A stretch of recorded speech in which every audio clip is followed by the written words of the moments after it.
मिळालेल्या उत्तराचा संदर्भ दादा कोंडकेंच्या द्विअर्थी डायलॉगशी जोडला। त्यानंतर विधानसभेत वाघावरूनही डरकाळ्या ऐकू आल्या। नेमकं काय घडलं पाहूया। दादा कोंडके आणि त्यांच्या डबल मिनिंग वाल्या डायलॉग्सनी महाराष्ट्राला तुफान हसवलं। पण विधानसभेतल्या पावसाळी अधिवेशनात मात्र प्रश्नोत्तराच्या तासावेळी याच दादा कोंडकेंचा उल्लेख झाला।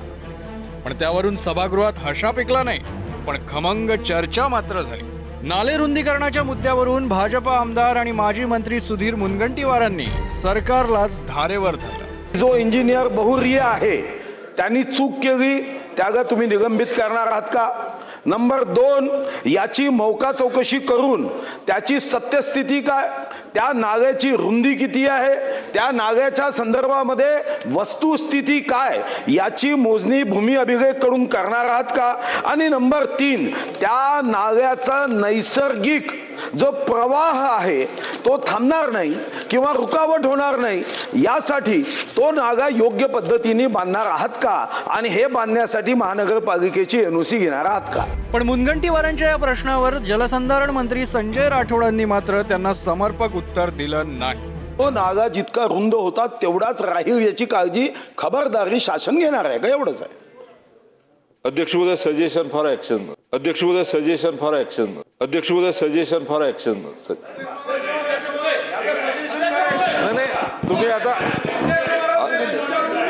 अध्यक्ष महोदय राठोडांच्या या त्रोटक उत्तरावरून मुनगंटीवारांचा मात्र संताप झाला आणि त्यांनी दादा कोंडकेंनाच मध्ये आणलं। मंत्री महोदय आमचे मित्रही आहे, नैसर्गिक जो नाल्याची रुंदी आहे ती कायम असावी, ही सजेशन फॉर ऍक्शन काय? हे action, only action, no reaction असं असलं पाहिजे। मंत्री महोदयांकडून अपेक्षित आहे की नैसर्गिक नाल्याची जेवढी रुंदी आहे तेवढी राहील, ही शासनाने हमी दिली पाहिजे। ही हमी न देता सजेशन फॉर ऍक्शन म्हणजे काय? हे द्विअर्थी झालं। दादा कोंडकेचं उत्तर आहे काय?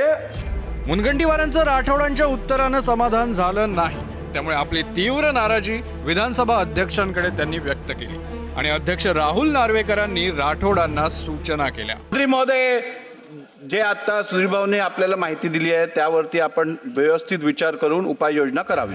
पावसाळी अधिवेशनामधला प्रश्न उत्तराचा तास म्हणजे सत्ताधारी आणि विरोधकांमधला घमासान, पण एक उलट चित्र दिसतंय। महायुतीतलेच नेते सुधीर मुनगंटीवार हे कुठेतरी त्यांच्या मंत्र्यांना धारेवर धरताना दिसत आहे।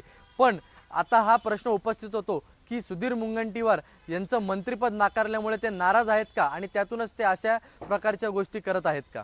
आता दादा कोंडकेंनंतर विधानसभेत आला वाघ।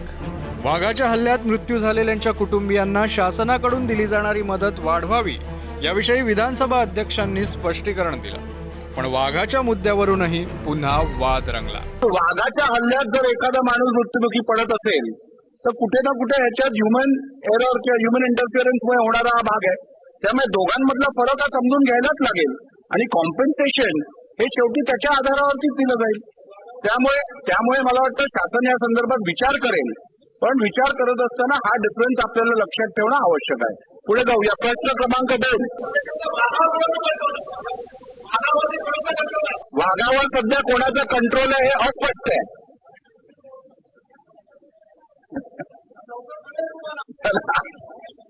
प्रश्न क्रमांक 2, मुख्यमंत्र्यांनाचा टोमणा नाही ना, आता वाघाचा विषय संपलाय। ते वाघाची शेळी झाली। सुधीर भाऊ बोला आपण। अध्यक्ष महाराज, वाघांबद्दल सर्वात जास्त माहिती त्यांना आहे। अध्यक्ष महाराज, आपण संविधानामध्ये खाली बसून बोलू नका, आवाड साहेब खाली बसून बोलू नका। आता या वादावर पडदा टाकण्यासाठी पुन्हा एकदा विधानसभा अध्यक्षांनाच हस्तक्षेप करावा लागला आणि अखेर वाघांच्या मुद्द्यावरून सुरू झालेला हा वाद थांबला। पण पावसाळी अधिवेशनाच्या तिसऱ्या दिवशी दादा कोंडके आणि वाघ यांची मोठी चर्चा रंगली। ब्युरो रिपोर्ट, एबीपी माझा। राज्यात बनावट जन्मदाखले आणि बनावट जात प्रमाणपत्रांचं प्रकरण चांगलंच तापलंय. भाजप नेते किरीट सोमय्या यांनी या प्रकरणात आक्रमक भूमिका घेतली आणि त्या संदर्भातील 2 अध्यादेशांमुळे राष्ट्रवादी काँग्रेस पक्षात नाराजीचं वातावरण असल्याचं कळतंय. सगळ्या अल्पसंख्याक समाजाकडे संशयाच्या नजरेतून बघितलं जातंय. पुरावा नसेल तर रोहिंग्या म्हटलं जातंय अशी तक्रार मुस्लिम नेते